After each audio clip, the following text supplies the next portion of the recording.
There is something quite scary about modern humans. We almost never stay alone with our thoughts anymore. Just waiting for the elevator for 20 seconds, we pull out our phones. Eating alone, open YouTube. In the bathroom, open Facebook. Lying in bed at 2 a.m., still scrolling though there's nothing left to see. Our brains now seem to fear silence, but then I started thinking about a very strange question. What if we took it all away? No phone, no internet, no games, no music, no movies, no social media, just you, a campfire, and the darkness of prehistory. What would humans do to kill time? Sounds incredibly boring, but the interesting thing is, maybe those very nothing-to-do moments were what created human civilization. For a very long time, scientists used to think primitive humans lived extremely harsh lives. They imagined our ancestors constantly hunting, struggling to survive day by day, not even having time to rest, let alone feel bored. Sounds quite reasonable, until anthropologist Marshall Salins studied hunter-gatherer communities in the Kalahari Desert. And the results went almost completely against what people used to believe. On average, they only worked about a few hours a day.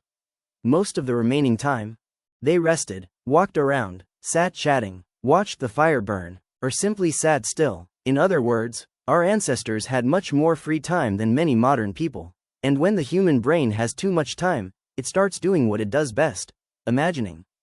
About 75,000 years ago, in a cave in South Africa, someone picked up a seashell. That person didn't eat it, didn't use it as a weapon, didn't use it for survival. Instead, they sat for hours just to drill a small hole through the shell and then dyed it with red soil. It was jewelry. Sounds simple, but think carefully about that. A Stone Age human, their precious time, to create something beautiful but useless for survival.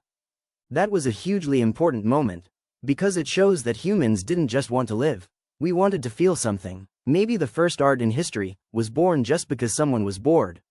Then about 40,000 years ago, another person picked up a piece of bird bone, drilled a few holes, and tried blowing into it. Somehow music appeared. The funny thing is that at that time, humanity didn't even have cities yet. No nations, not even stable agriculture, but someone already thought, what if this makes a sound? And that is exactly what makes humans different. Our brains are not just used for survival. It always wants to turn everything into something more interesting. The sound of wind into music, coal into drawings, the glowing dots in the sky into gods. And it all started from quiet moments alone. Moments that allow the imagination to wander and the mind to think beyond limits. A tiger doesn't sit around thinking about the meaning of life. But humans do. A person sitting by a campfire 100,000 years ago might wonder, what is beyond this forest? Where do we go after death? Why is there thunder? Why does the sun rise? Those questions later became religion, philosophy, science in a sense. The entire foundation of human civilization may have started with someone sitting still long enough for their mind to wander. The interesting thing is, modern science shows that it's actually still true for us today. In 2013, psychologist Sandy Mann discovered that when people are placed in a state of boredom, their creativity actually increases. The reason is quite simple. When the outside world no longer provides enough stimulation, the brain starts creating its own internal world. That is when ideas appear, not when you are mindlessly scrolling through your 300th video of the day, barely even remembering what you watched 5 minutes ago. But when walking alone with nowhere particular to go, and your mind finally starts talking to itself. Or when we stared at the falling rain for no reason at all, until those random thoughts slowly turned into ideas.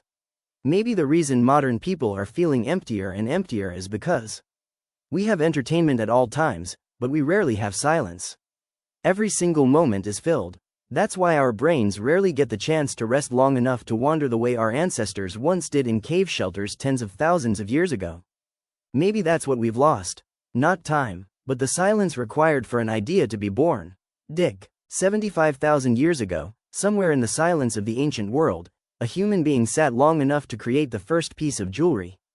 40,000 years ago, another person sat beneath the stars long enough to carve the first flute, turning loneliness, boredom, and imagination into music. And today we open our phones to check the time, or an hour later, you're still watching something completely meaningless. Humans actually haven't changed as much as we think. The only thing that changed is that back then, we had space to think. And now we always find ways to fill it as quickly as possible. But maybe it is precisely in our most boring moments that the human brain works true to its nature. Because long before the internet, long before cities, and long before the modern world appeared, a human once sat still before a campfire, stared into the darkness, and began to imagine. And from that moment, human civilization began.